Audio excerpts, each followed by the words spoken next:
जय जय श्री कृष्ण, जय जय श्री कृष्ण, जय जय श्री कृष्ण। बोलो आनंद कवार, हरि बोल हरि बोल हरि बोल। आज 12 नवंबर 2014, तिथि मार्गशीर्ष कृष्ण पक्ष पंचमी, नहीं षष्ठी। मार्गशीर्ष कृष्ण पक्ष षष्ठी आज। मैं दूसरी राधा कृष्ण प्रिया कृष्णानंद जीके पंडा पूर्व आईजी पुलिस, मेरे स्वामी मेरे पतिदेव भगवान श्री कृष्णचंद्र के श्री चरणों में कोटि कोटि प्रणाम, साक्षात दंडवत। बाकी सभी को आशीर्वाद, सबका कल्याण।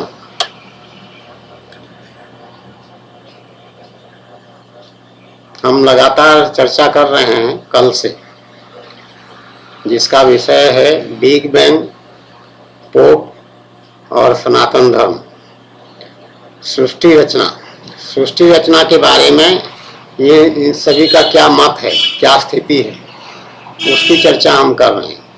विषय, मुख्य विषय सृष्टि रचना की है कि ये सारा पृथ्वी मंडल जो दिखाई पड़ता है, ये कैसे निर्माण हुआ, इसका कैसे शुरुआत हुआ, सबसे पहले ये कैसे बना, इस पर हमारा चर्चा चल रहा है। तो उसका चर्चा का आरंभ हुआ है पोप के उस वक्तव्य से, जिसमें पोप फ्रांसिस ने ये कहा है अभी हाल में कि वो बिग बैंग थ्योरी जो वैज्ञानिकों का है उसको मानते हैं, और जो इवोल्यूशन का थ्योरी है उसको भी मानते हैं। उनके बाइबल में जो इस बारे में निर्णय दिया गया है भगवान के द्वारा एक प्रकार से, उस निर्णय को उन्होंने खारिज कर दिया है और कहा है कि जो वैज्ञानिक बिग बैंग थ्योरी दिए हैं वो भगवान को खारिज नहीं करता है, वो भगवान के को ले करके चलता है। भगवान अगर सृष्टि निर्माण किए हैं तो अगर बिग बैंग उनके लिए आवश्यक था, इस तरह से कह के उसको जस्टिफाई करने की या प्रमाणित करने की या अपनी बात को सही प्रमाणित करने की चेष्टा किए हैं, जो कि संभव चेष्टा हो ही नहीं सकता है, क्योंकि भगवान की बात को काटना जो है ये बहुत बड़ा अपराध है, और ये मनुष्य की क्षमता या शक्ति या बुद्धि या ज्ञान की सीमा से बाहर की बात है। भगवान भगवान है, मनुष्य सीमित साधन वाला है, अल्पज्ञ, इसलिए मनुष्य को कहा जाता है अल्पज्ञ। अल्पज्ञ मतलब लिटिल नॉलेज वाला, थोड़ा सा बुद्धि है मनुष्य में, चाहे जितना बुद्धिमान हो, IQ उसका चाहे जितना ज्यादा हो माना जाए, जो वैज्ञानिक साइकोलॉजिकल मनोवैज्ञानिक परीक्षण से IQ नापा जाता है, उसमें चाहे वो सबसे ऊपर हो, लेकिन फिर भी वो भगवान के हिसाब से अल्पज्ञ होगा। और भगवान क्या है? सर्वज्ञ है। भगवान के ज्ञान की कोई सीमा नहीं है और मनुष्य के ज्ञान की कोई विशेष बात नहीं है। वो कोई प्रशंसा करने लायक बात नहीं है, वो कोई कहने लायक नहीं है कि मनुष्य जो है बहुत बड़ा ज्ञानी है। मनुष्य को केवल शरीर निर्वाह करने लायक करने तक और थोड़ा बहुत इधर उधर की बातें करने लायक वो भगवान को बुद्धि दे दिए हैं, और मनुष्य को पास जो ज्ञान है वो भगवान का द्वारा दिया हुआ ज्ञान है, डेलीगेटेड ज्ञान है, भगवान से मिला हुआ, भगवान की कृपा से वो मिला है। और सभी मनुष्य इसलिए अलग अलग स्तर के ज्ञान रखते हैं। जो बॉर्न इडियट्स होते हैं, बॉर्न इडियट्स मतलब पैदाइशी अल्प बुद्धि वाले, पैदाइशी जन्म से अल्प बुद्धि उनका, तो वो पहचाने जाते हैं समाज में, वो जन्म से ही ऐसा, उनकी प्रारब्ध में उनकी भगवान का उनके ऊपर उतना ही कृपा है।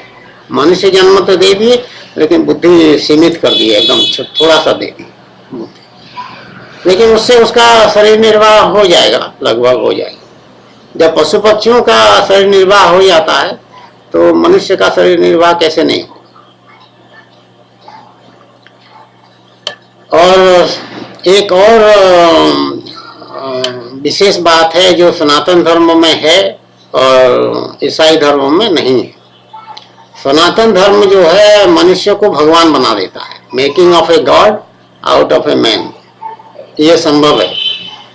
जिसको कहते हैं भगवान की प्राप्ति होना, और अंग्रेजी में उसको कह देते हैं गॉड रियलाइजेशन।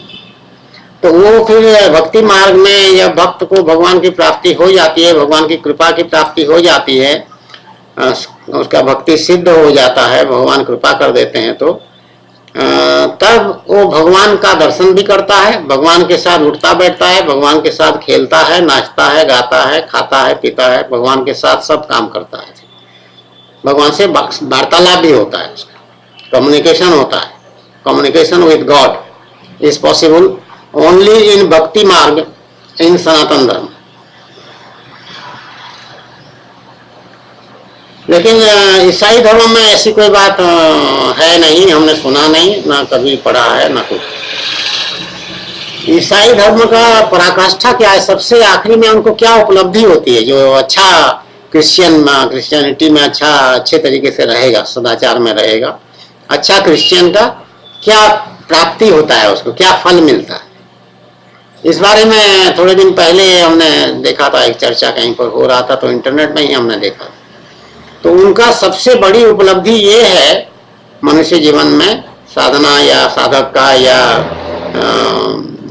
अपने धर्म का अच्छी तरह से निर्वहन करने में जो फल मिलेगा वो केवल इतना ही है कि वो स्वर्ग में जाकर के जो अपने लोगों से मिल पाए, जैसे अपने पिता या पितामह जिसको ग्रैंडफादर कहते हैं, या बड़े चाचा या कोई और रिश्तेदार संबंधी जो बुजुर्ग थे या छोटे भी थे लेकिन जिनका देहांत हो गया है, वो वही स्वर्ग में उसको मिल जाएंगे, उससे भेंट हो जाएगी। इतने ही लाभ, ये अंतिम लाभ है ईसाई धर्म का। तो ये सनातन धर्म के हिसाब से न केवल तुच्छ है बल्कि नगण्य भी है, ये गिनने लायक नहीं है ये लाभ। सनातन धर्म में जो हमको प्राप्ति होती है वो भगवान की प्राप्ति होती है साक्षात, और हम क्या होते हैं, हम कृष्ण स्वरूप हो जाते हैं, भगवत स्वरूप हो जाते हैं, आत्म स्वरूप हो जाते हैं, हम आत्मा बन जाते हैं। हमारा शरीर फिर हमारा कोई महत्व और महिमा नहीं रहता है शरीर का। शरीर जैसे जीते जी शरीर छूट गया, जैसे हमारी स्थिति है, दूसरी राधा की यही स्थिति है, और यही विशेषता है भगवान की प्राप्ति की साधना 12 वर्ष करने के बाद क्या मिला, भगवान की कृपा मिल गई। भगवान कृपा करके अपने को दे दिए, अपने आप को दान कर दिए। ये सर्वोच्च स्थिति भक्ति मार्ग में। सौभाग्य की बात यह है, या भगवान की कृपा की विशेष बात यह है कि दूसरी राधा को न केवल भक्ति मार्ग में भगवान की प्राप्ति हुई बल्कि उसका ज्ञान मार्ग और कर्म मार्ग, कर्मयोग और ज्ञान योग, ये दोनों योग मार्ग भी सिद्ध है दूसरी राधा की। तो एक प्रकार से उसको इस तरह से भी कह सकते हैं कि ज्ञान मार्ग से भी भगवान की प्राप्ति हो गई है, जिसमें अनुभव ये होता है कि मैं ब्रह्म हूं, अहम ब्रह्मास्मि, सोहम, मैं वही हूं, सोहम अस्मि, सोहम अस्मि मतलब हूं, सो सा अहम, स अहम मिला दे तो सोहम हो जाता है। सोहम अस्मि, मैं वही हूं। ये तो पल भर के लिए नहीं भूलता है कि मैं वही हूं। चाहे जितना मनुष्य लीला हम यहाँ संसार में करते हैं, लेकिन ये भूलते ही नहीं है कि भुलाया ही नहीं जा सकता है कि मैं वही हूं। और भक्ति मार्ग में मैं भगवत स्वरूप हूँ, मैं कृष्ण स्वरूप हूँ, मैं ही कृष्ण हूँ, ये अनुभव होता है। और कर्म योग में कर्म के माध्यम से कर्मों से निवृत्ति हो जाती है और भगवान की प्राप्ति हो जाती है। तो कर्म में फिर कर्म बंधन नहीं बनता। मेरा सब कर्म जो है वो अकर्म है, मेरा मतलब भगवान का या दूसरी राधा का, ऐसा भी कह सकते हो। भगवान एक नाम रख दिए हैं। भगवान की प्राप्ति के बाद कृष्णानंद हुआ था असल में, और उसके बाद जब सखी भाव दिए तब दूसरी राधा आया, और जब पाणी ग्रहण किए हैं या विवाह किए हैं भगवान दूसरी राधा के साथ, तो वो कृष्ण प्रिया बनी थी। वो 3 नाम भी है। तो कृष्णानंद के हिसाब से हमारी स्थिति ये है कि कृष्णानंद का कोई कर्म नहीं है, उसका सब काम जो है अकर्म है, वो अक्रिय स्थिति में है। कोई कर्म बंधन होने का प्रश्न ही नहीं होता, इसलिए क्योंकि वो कर्म सब अनासक्त और निष्काम भाव से होता है, और अपने आप होता है, करना नहीं पड़ता है। भक्ति मार्ग में भगवान क्योंकि पूरा इस काया को चिपक के स्थित हैं वासुदेव रूप से, वासुदेव भगवान, तो वो ये शरीर, ये हाथ चाहे यहाँ से यहाँ जाके रहे या यहाँ से कोई चीज उठा ले, ऐसा तो कौन उठाए? ये भगवान उठाए, क्योंकि भगवान इस शरीर के चिपके हुए हैं, वासुदेव भगवान। तो उठाया, चाहे जो भी उठा रहा है, हाथ उठा रहा है, जो भी कह रहा है, दूसरी राधा में उठा रही है लीला के लिए, ऐसा कहा जा सकता है। हमारे जो तय हुआ है भगवान के साथ, भगवान ने ये आदेश दिया है कि दूसरी राधा बन करके तुम मेरे साथ लीला करो। तो दिनचर्या का लीला भी है और प्रेम लीला भी है और रास लीला भी है और महारास भी है और सब कुछ शामिल है। तो ये उठा, ये शरीर रहा, दिख रहा है सबको कि ये उठा रही है या उठा रहा है, लेकिन इसमें भगवान क्योंकि शामिल है, भगवान पल भर के लिए जाते नहीं है, वासुदेव रूप से विराजमान है पक्का, तो उठा भगवान रहे, ये भी एक स्थिति है। तो इसको कोई मना नहीं कर सकता है, सबको मानना ही पड़ेगा इसको, जब भगवान की प्राप्ति हो जाती है तो। लेकिन ईसाई धर्म में ऐसा कुछ नहीं है। जो पोप बने हुए हैं वो महज उनकी वरिष्ठता के आधार पर, वो बुजुर्ग होने के नाते कुछ रिचुअल्स वगैरह जो कर्मकांड का है उनके चर्च में, वो सब वो करते हैं, लोगों को बाइबल का उपदेश देते रहते हैं, उसमें उनकी वरिष्ठता हुई है या बाइबल उनको कंठस्थ हो गया है, ये सब उनकी योग्यता हो सकता है अनुमान से। हम किसी पादरी से पूछे तो नहीं है, लेकिन हम अनुमान लगा सकते हैं आराम से। उसके अतिरिक्त ना उनके यहाँ ज्ञान योग है, ना कर्म योग है, ना भक्ति योग है, ध्यान योग भी नहीं है उनके पास, ध्यान योग भी नहीं है। जो ध्यान योग इतना महत्वपूर्ण है हमारे सनातन धर्म में, ध्यान योग से आत्मा और परमात्मा का मिलन का अनुभव डीके पंडा को हुआ है। सबसे पहले वही मिले, वही उपलब्धि हुई है। ये शंकर भगवान के कमाल है। भगवान जो है शंकर भगवान को हैंडओवर कर दिए थे, तो शंकर भगवान ने ध्यान योग को सिद्ध करा। ये यही इलाहाबाद में आईजी जीआरपी का मकान है, सरकारी मकान जो है, वहां पर नवाब यूसुफ रोड बोल के एक स्थान है रेलवे स्टेशन के थोड़ा पास, वहीं पर ये हुआ है सिद्ध ध्यान योग। उसके बाद हम सीतापुर में भी ध्यान योग को लगातार करते रहे, लेकिन लगभग सब सिद्ध यहीं हो चुका था। या सीतापुर से इधर आए थे जेआरपी में, ऐसा कुछ हुआ।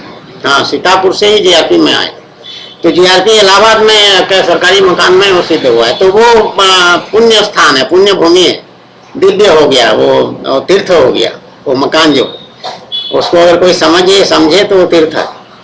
हाँ, उसमें कुछ कहते नहीं है क्योंकि हमको उसकी आवश्यकता नहीं है। कहने से वो कहेंगे अपने प्रशंसा में वो इन तीर्थों को, स्थानों को तीर्थ बता रहा है, ऐसा लोग कहेंगे। आडंबर कर रहा है या अपने बड़ाई करना प्रचार करने के लिए ऐसा कह रहा है, ऐसा इसलिए हम कुछ नहीं कहते हैं बिल्कुल कोई। वो तो सीतापुर का जो स्थान है वो भी तीर्थ स्थान है। जो लखनऊ में पुलिस आवास कॉलोनी है गोमती नगर में, उसका मकान नंबर टाइप 5 का 2 नंबर मकान है नीचे ग्राउंड फ्लोर का, वो भी तीर्थ स्थान है। और ये तो तीर्थ स्थान है ही, इसको तो भगवान स्वयं अभी हाल ही में इसको सिद्ध पीठ घोषित किए हैं, कृष्ण प्रेम धाम रखे हैं इसका नाम। तो हम ये कह रहे थे कि ईसाई धर्म में ये भक्ति योग, ज्ञान योग और कर्म योग जैसी बातें, जैसे उपाय, ये मार्ग हैं। मार्ग मतलब रास्ता दिखा रहे हैं भगवान। 3 मार्ग बना दिए हैं, 3 रास्ते बना दिए हैं। तो तीनों रास्ते अलग अलग नहीं है, तीनों चीजें एक साथ एक साधना में पूरा हो जाता है। भगवान की कृपा चाहिए खाली। ये नहीं कि पहले भक्ति मार्ग पूरा करो, उसमें 10-12 साल लग जाए, फिर ज्ञान मार्ग में चलो शुरू करो, आरंभ करो, उसमें 8-10 साल लग जाए, फिर कर्मयोग का अभ्यास शुरू करो तो उसमें 4-6 साल लग जाए, ऐसा नहीं है। वो एक ही साधना में भक्ति की निष्ठा, समर्पण और बुद्धि, इंटेलेक्ट जिसको कहते हैं, बुद्धि, विवेक, शक्ति, इन और परिवेश आदि से इन सब चीजों को का ध्यान रखते हुए भगवान अपनी कृपा कर देते और उसका अनुभव हो जाता है। साधक को अनुभव हो जाएगा जब भगवान की प्राप्ति होती है और मार्ग योग मार्ग सिद्ध होते हैं तो उसका अनुभव हो जाता है, भगवान करा देते हैं, ताकि कोई धोखे में ना रहे, कोई कंफ्यूजन में ना रहे, हुआ कि नहीं हुआ, हुआ कि नहीं हुआ, ऐसा प्रश्न उठता ही नहीं है। निसंदिग्ध रूप से हमको वो पूरा पक्का अनुभव हो जाता है कि भगवान की प्राप्ति हो गई और कर्म योग सिद्ध है, ज्ञान योग सिद्ध है और उसमें भक्ति योग सिद्ध है। इसमें आगे चल के बताएंगे कि असल भक्तों के क्या लक्षण हैं और अभक्तों के क्या लक्षण हैं और जिसकी भगवान की प्राप्ति होती है उसका क्या बात है, वो भी शायद कहीं पर दिया है। लेकिन भक्तों और अभक्तों का तो पूरा विवरण इसी भागवत महापुराण में दिया है और भगवत गीता में दिया है, उसका भी चर्चा करेंगे किसी दिन। तो लोगों को ये पता चल जाएगा कि किसी भी मूर्ति को, किसी भी व्यक्ति को, किसी भी शरीरधारी को, मनुष्य को देख करके या उसका आचार व्यवहार थोड़े दिन अगर देखा जाए तो कोई भी आदमी समझ सकता है जो थोड़ा सा इस मार्ग में चल चुका है, जो भगवान में आस्था विश्वास रखता है, केवल परीक्षा लेने के उद्देश्य से नहीं, श्रद्धा के भाव से, तब उसको पता चल जाएगा कि हाँ ये तो दिव्य महापुरुष है, भगवान की प्राप्ति इनको हो गई, ऐसा उसको पता चल जाएगा। तो लक्षण भगवान बता दिए, वर्णन है उसके 1 2 3 4। तो क्योंकि ईसाई धर्म में योग मार्ग जितने भी हैं भगवान गीता में उपाय बताए हैं, ऐसा कोई वहां पे ना उपाय उनको मालूम है ना वो उसका अभ्यास करते हैं। नतीजा क्या होता है, परिणाम ये है कि उनका जो षड्विकार है उसको छोड़ने या त्यागने का वो कभी विचारण करते नहीं है, खाली सदाचार की बात जरूर करेंगे। लेकिन फिर भी आप देखिए जो वेस्टर्न कंट्रीज हैं, पश्चिम देश हैं, यही तो क्रिश्चियनिटी है, यही तो ईसाई धर्म वाले हैं वहां पर सब, कितने मिलियन और कितने बिलियन कह देते हैं, सबसे ज्यादा उसी में है। लेकिन वो सब के सब शराब पीते हैं, जबकि भगवान की प्राप्ति के लिए जैसे ही हम अग्रसर होते हैं सनातन धर्म में, थोड़ा सा आगे बढ़ते हैं, तो भगवान ऐसा जादू करते हैं, शराब तो दूर की बात, ये चाय, कॉफी, कोल्ड ड्रिंक, समाचार पत्र, मैगजीन, टेलीविजन, ये सब छूट जाते हैं, सब छूट जाते हैं, अपने आप छूट जाते हैं, जैसे डीके पंडा के साथ हुआ। आश्चर्यजनक घटना। तो इसीलिए जो मदिरापान जिस धर्म में इतने बड़े पैमाने पर हो रहा है, वहां धर्म है कहां? नहीं हो सकता। ऐसा नहीं है कि सनातन धर्म के अनुयायी मदिरापान नहीं कर रहे हैं, शराब नहीं पी रहे हैं, ऐसी बात नहीं। यहाँ भी करोड़ों रुपए के शराब पी जा रहे हैं, बिल्कुल। केरला का एक आया था थोड़े दिन पहले, उसका वीडियो रिकॉर्डिंग भी हुआ है, उसमें इतने ज्यादा मात्रा शराब वहां पर हर महीने खपत होता है, मतलब लोग पी जाते हैं। हालांकि केरल में क्रिश्चियनिटी ज्यादा है, वहाँ सनातन धर्म वाले भी होंगे हैं, लेकिन वो हो सकता है कि वो माइनॉरिटी में हो, अल्पसंख्यक हो, ऐसा कुछ अनुमान हो रहा है मुझे, क्योंकि वहाँ सब क्रिश्चियन है। 2 केरला के अफसर आए थे हमारे यूपी में, जिनसे हमारी मित्रता हुई थी। एक से इलाहाबाद में, दोनों से इलाहाबाद में ही हुई थी। एक टी जॉर्ज जोसेफ IAS अफसर हैं, ये 1971 बैच के, हमारे बैच के IAS हैं। और दूसरे हैं अब्राहम कुरियन, वो 1967 बैच के हैं, मेरे ख्याल सीनियर हैं, लेकिन इलाहाबाद में ही उनसे भेंट हुई थी। और डीके पंडा का विवाह में और दोनों उपस्थित थे मेरे, जहां तक स्मरण है। टी जॉर्ज जोसेफ तो जरूर थे। टी जॉर्ज जोसेफ डीके पंडा एक मकान में एक साथ रह रहे थे, एक साथ रहे हैं प्रशिक्षण समय में। टी जॉर्ज जोसेफ का ट्रेनिंग चल रहा था, डीके पंडा का भी ट्रेनिंग चल रहा था, डिस्ट्रिक्ट ट्रेनिंग इसी इलाहाबाद में, यही रिजर्व पुलिस लाइंस में एक छोटा सा क्वार्टर मिला था, सरकारी क्वार्टर डीके पंडा को, उसी में टी जॉर्ज जोसेफ भी आके रहने लग पड़े। बहुत सरल स्वभाव के, बड़े ईमानदार और बहुत एफिशिएंट, मतलब बहुत सक्षम अधिकारी टी जॉर्ज जोसेफ, अच्छा नाम है उनका। वो चीफ सेक्रेटरी बन नहीं पाए, जैसे डीके पंडा DG पुलिस नहीं बन पाया, उसी तरह टी जॉर्ज जोसेफ भी चीफ सेक्रेटरी नहीं बन पाए यूपी में। लेकिन उससे उनको कोई चिंता नहीं होगी। डीके पंडा को तो कोई परवाह नहीं थी जब भगवान की तरफ गति हो गई उसका 1991 में, तो सब कुछ नगण्य हो गया, सबसे सब चीज तुच्छ हो गई। और हमारे नहीं मिला हमको वो पद, ऐसा भी नहीं है। हमारी जो स्थिति है उसके अनुसार हमारा पूरा तादात्म्य सभी के साथ है। मतलब मैं दूसरा कोई है जो डीजीपी है, तो हमारा स्थिति ये है कि मैं भी डीजीपी हूं, क्योंकि मैं वही हूं, सोहम अस्मि। उसमें भी भगवान है और यहां मैं तो भगवान हूं ही, तो मैं वही हूं।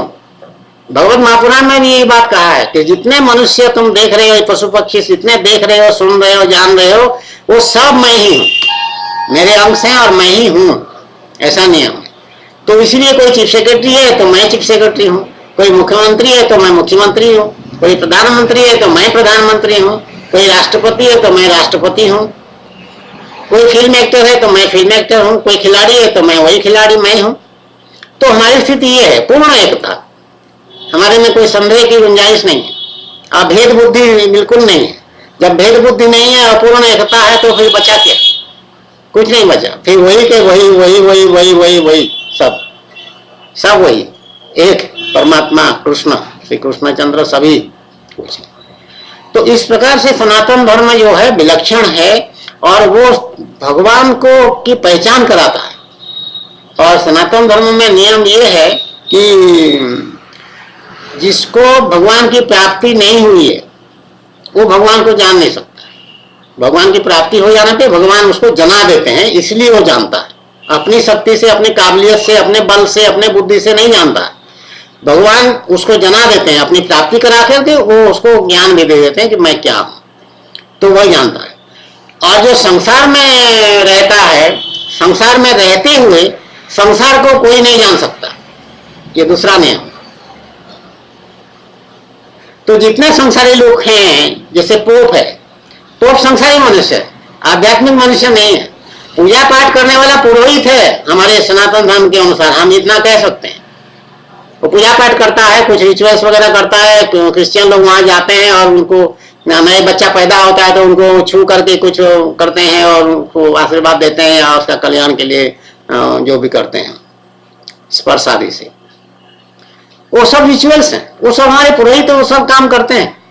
हमारे यहाँ तो और इलाबोरेट और विशेष आयोजन होता है। जब बच्चा नवजात शिशु होता है उसका नामकरण संस्कार, जात कर्म तो पहले होगा, जन्म का शुद्धि आदि सब कुछ होता है।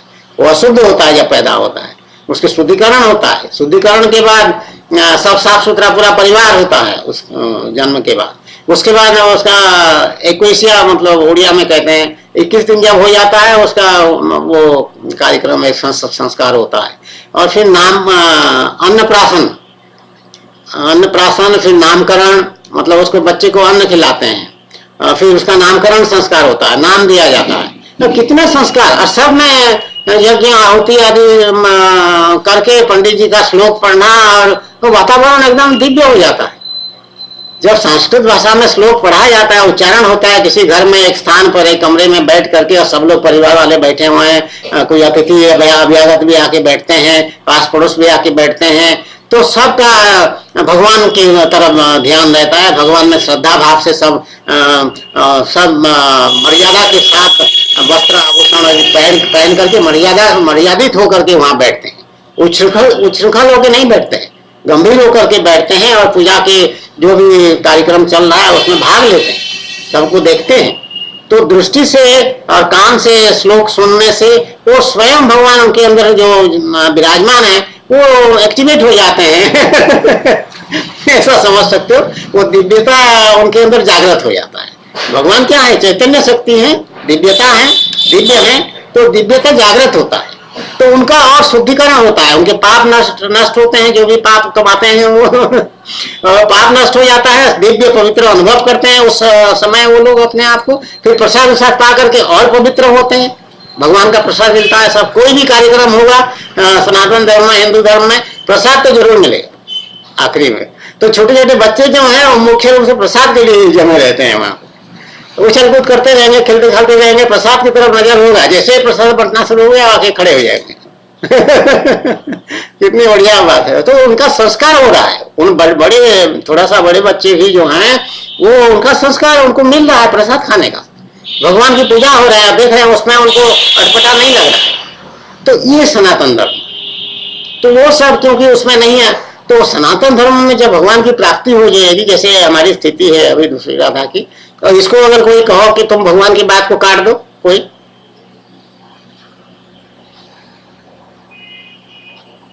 तो क्या हो?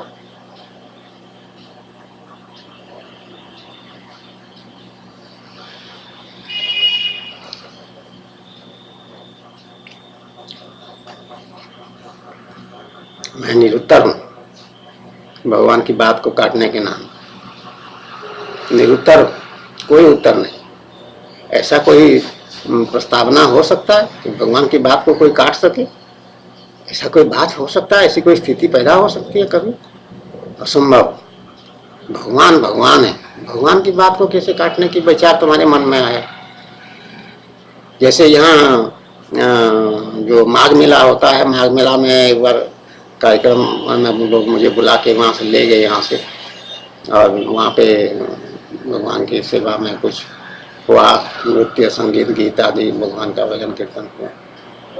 तो बड़े लोग, पूरा भर गया पंडाल और उछल गया, पंडाल के बाहर तक लोग फैले, इतना उत्साह था लोगों। और बहुत सारे लोग तो नाचे, हमारे साथ नाचे, बहुत सारे बाहर से आए हुए, इलाहाबाद के नहीं है, बाहर से सब, यहाँ माघ मेला लगता है तो सब जगह से आते हैं। तो वहां पे एक मूर्ख इसी तरह का एक प्रश्न किया कि हमने ये श्री कृष्ण जो हैं वो गोपियों के साथ सब गलत सलत हरकत करते थे।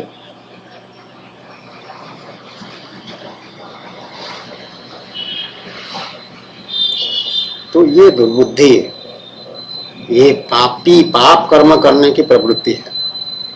हम ऐसा सोच नहीं सकते हैं, हम ऐसा कल्पना भी नहीं कर सकते हैं, ऐसा विचार आता ही नहीं है हमारे अंदर, कभी आ ही नहीं सकता है। जब साधना कर रहे थे तब भी, जब साधक थे तब भी कोई इस प्रकार का भगवान के प्रतिकूल बातें कभी आ जाए, भूल से भी नहीं आया, एक बार भी नहीं आया। ये तो भगवान की प्राप्ति होने के बाद ये जो संसारी मनुष्य यहाँ आकर के भीड़ जमाते थे और उल्टी पुल्टी बातें करते थे, तब हमको जानकारी हुई कि लोग ऐसा भी सोचते हैं भगवान के बारे में। नहीं तो हमको ये जानकारी भी नहीं थी। हम समझते थे कि सभी भगवान को आदर से देखते हैं, सम्मान करते हैं, भगवान का पूजा करते हैं, उनको भोग लगाते हैं, उनकी आरती उतारते हैं, अगरबत्ती जलाते हैं, फूल माला उनको देते हैं, माला पहनाते हैं। ये हम सोचते थे। हमारे पास ये ज्ञान नहीं था, ये जानकारी नहीं थी कि लोग प्रतिकूल भगवान के विरुद्ध भी बात करते हैं।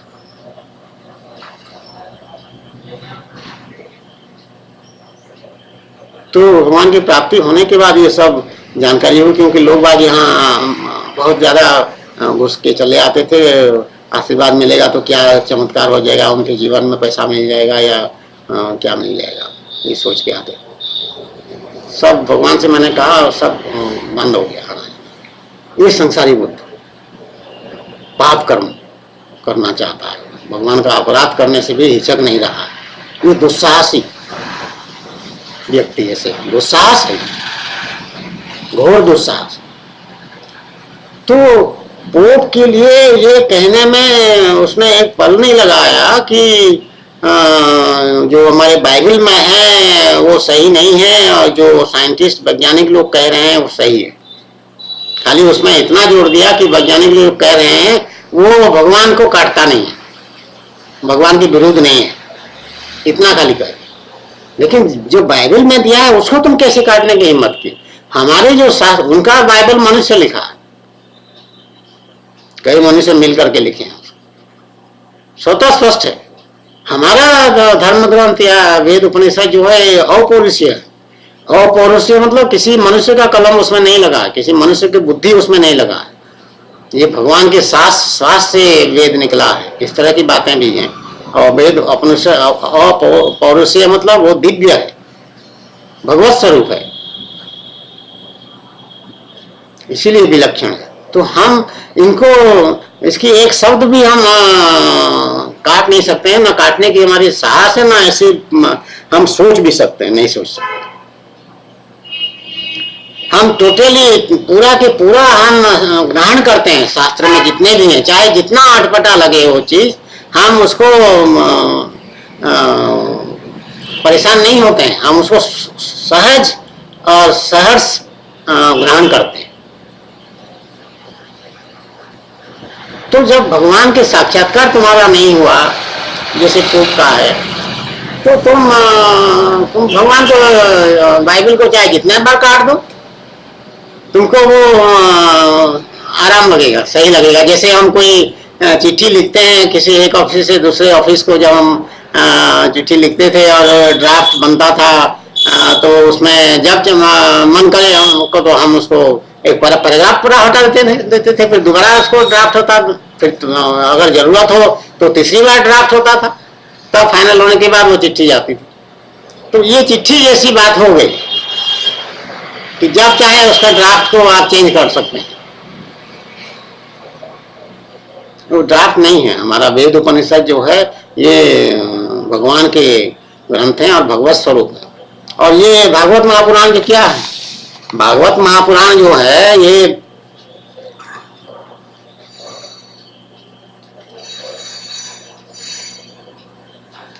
ये बांग्मय विग्रह है भगवान के, तो इनको ऐसे माथे में लगाते हैं, माथे में ये बांग्मय विग्रह है भगवान के। बांग्मय विग्रह मतलब, बांग्मय मतलब शब्द का, उसको वाणी से संबंधित बांग्मय कहते हैं। शब्द जहाँ भरे हुए हैं उसको बांग्मय, विग्रह मतलब शरीर। तो ये पुस्तक जो है एक शरीर है भगवान का, शब्द रूप भगवान, शब्द ब्रह्म। हमारे यहाँ शब्द व्यर्थ के नहीं होते हैं, शब्द ब्रह्म होते हैं, उनमें ब्रह्म की शक्ति है। और शब्द में अग्नि का वास भी होता है, ये भी हमारी सनातन धर्म शिक्षा देता है। तो हम पूजा करते हैं भागवत महापुराण की। हम कैसे इसमें मीन मैथ निकाल लें कि इसमें ये सही है ये गलत है, हम कह सकते हैं? कोई कह सकता है? जब हम भगवान मान लिए, भगवान है ये समझ में आ गया, तो मीन मैथ कैसे कर निकालेंगे? तो हमारी स्थिति, सनातन धर्म की स्थिति और भगवान की हमारी स्थिति जो है, भगवान की प्राप्ति वाली जो स्थिति है, ये एकदम विलक्षण है और इसके कोई नजदीक भी नहीं आ सकता। दूसरे धर्म के लोग बिल्कुल इसके पास भी नहीं आ सकते, इसका कल्पना नहीं कर सकते हैं, इसको सोच नहीं सकते हैं कि क्या हो रहा है। वैसे तो जो संसारी मनुष्य हैं हिंदू धर्म के, वो भी इसके पास नहीं आ सकते हैं, लेकिन वो क्योंकि हिंदू धर्म के हैं तो अपना अधिकार समझ करके आके यहाँ पहुंच जाते हैं जब चाहते हैं।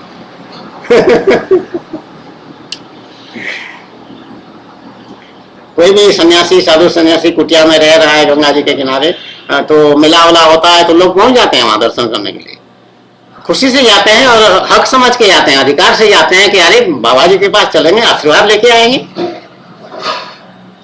अब प्रसाद सब मिल गया तो अच्छा है, नहीं मिला तो कोनो बात नहीं, फिर बच्चों को भी ले जाएंगे, बच्चों को भी आशीर्वाद दिलवाएंगे। ये भारत है, ये सनातन धर्म है। बाबा जी हैं, बाबा जी का आशीर्वाद नहीं लेने जाएंगे। अब बाबा जी भी खूब मस्ती में, आनंद में सबको आशीर्वाद देते जाएंगे। कोई अगर बाबा जी के लिए कुछ लाया है सामान तो ठीक है, नहीं लाया तो भी ठीक है, लेकिन लोग लाते हैं बाबा जी के खाने पीने का, कपड़े का, कपड़ा लत्ता, ये सब दान दक्षिणा सब देते हैं और पुण्य कमाते हैं और आशीर्वाद लेके जाते हैं। खाली हाथ बहुत कम लोग आते।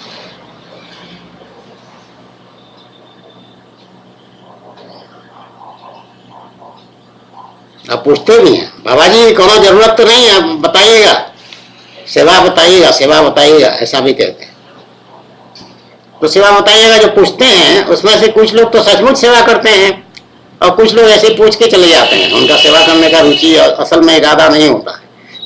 सब तरह के लोग हैं ना दुनिया में, क्या करोगे। लेकिन सनातन धर्म में सेवा होता है। ये जो गृहस्थ है सनातन धर्म में, इसी पर तो बाकी तीनों आश्रम जो के लोग वो निर्भर करते हैं। ब्रह्मचारी भी गृहस्थ के ऊपर निर्भर करता है और वानप्रस्थी भी गृहस्थ के ऊपर एक प्रकार से निर्भर करता है। वानप्रस्थी के लिए नियम बहुत कड़े हैं, वो गृहस्थ के पास जाता नहीं है कभी। और सन्यासी तो गृहस्थ के ऊपर ही निर्भर करता है, भिक्षा मांगने जाता है शरीर निर्वाह के लिए। 7 घरों में जाएगा और 7 घरों में फिर वो बदल बदल के, एक ही 7 घर चुन के हमेशा वहां नहीं जाएगा, बदल बदल के जाएगा। जहां मिल जाए ठीक है, नहीं मिला कोई बात नहीं।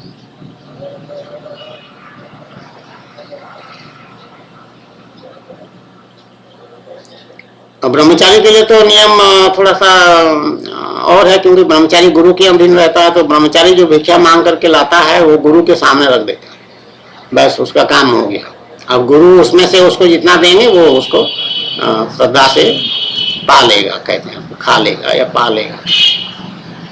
अगर नहीं दिए किसी दिन गुरु परीक्षा लेने के लिए ऐसा करते भी हैं, नहीं दिए तो कोई बात नहीं, विरोध नहीं करेगा, प्रोटेस्ट नहीं करेगा, हल्ला नहीं मचाएगा, हंगर स्ट्राइक नहीं करेगा।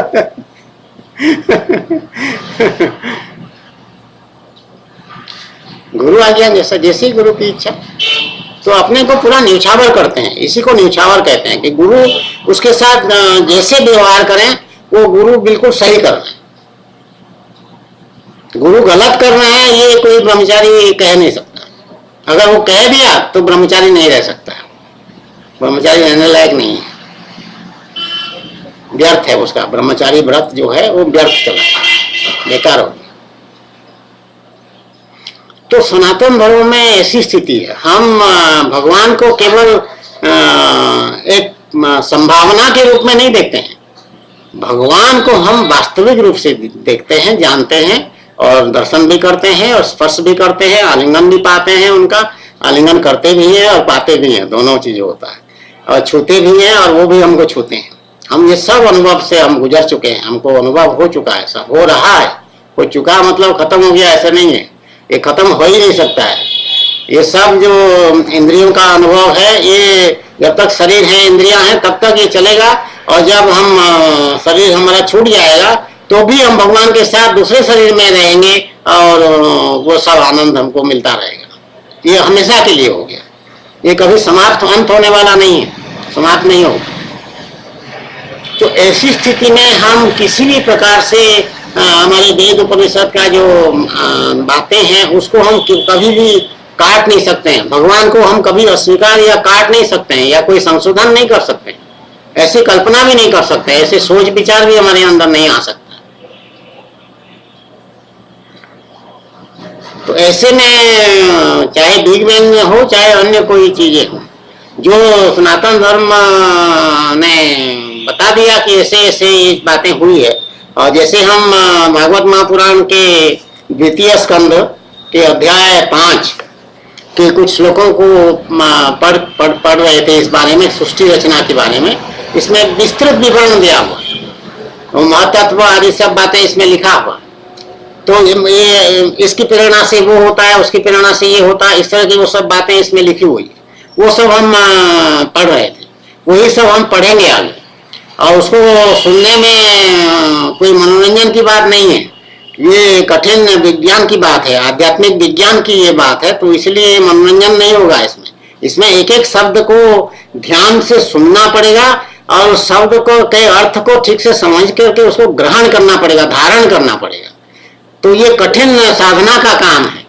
तो इसलिए जिनमें धैर्य ना हो वो लोग इसको ना सुने, कोई चिंता की बात नहीं है। जब तुमको धैर्य होगा कभी फिर सुनना, कभी जरूरत होगा भगवान आदेश देंगे, भगवान प्रेरित करेंगे तो आसना। तो लेकिन जो साधक हैं वो धैर्य धारण करके इन सब बातों को अगर सुनेंगे तो उनको लाभ होगा, उनका कल्याण होगा। और ये सब को 100% सत्य मानना है। जो हमारे भागवत महापुराण में ये सब बात लिखी हुई है, व्यासदेव जी ने लिखा है और नारद जी के प्रेरणा से ये भागवत महापुराण की रचना हुई। क्योंकि व्यासदेव जी को संतोष नहीं हो रहा था, बहुत सारे ग्रंथ उन्होंने लिख डाला, महाभारत आदि सब, लेकिन संतोष नहीं। तो फिर नारद जी ने कहा कि तुम ये भागवत महापुराण लिखो जिसमें भगवान श्री कृष्ण का चरित्र का पूरा ठीक से वर्णन करो, तब तुमको संतोष हो जाएगा। भगवान श्री कृष्ण में ऐसी जादू है, ऐसी शक्ति है, ऐसी कृपा वो करते हैं हमेशा। तो इसलिए मैं उनको तो कृपा सिंधु कृपा सिंधु कृपा सिंधु और श्री कृष्ण कृपा श्री कृष्ण कृपा श्री कृष्ण कृपा श्री कृष्ण कृपा ऐसे ही रटती रहती थी पहले, आज भी रटती है। श्री कृष्ण कृपा धन्य है, भगवान धन्य है अपनी कृपा करने के कारण। ऐसी कृपा करते हैं, ऐसी कृपा करते हैं कि कोई सोचा भी ना हो, तैयार भी ना हो, कृपा कर देते हैं भगवान। तो उसको हम पढ़ेंगे लेकिन अभी 40 मिनट से अधिक हो रहा है, तो अभी यहाँ विराम लेते हैं, फिर कुछ भगवान की सेवा करेंगे, फिर जब समय भगवान देंगे, आज्ञा देंगे, तब फिर वीडियो रिकॉर्डिंग करेंगे। जय जय श्री कृष्ण, जय जय श्री कृष्ण, जय जय श्री कृष्ण। बोलो आनंद एक बार, हरि बोल हरि बोल हरि बोल।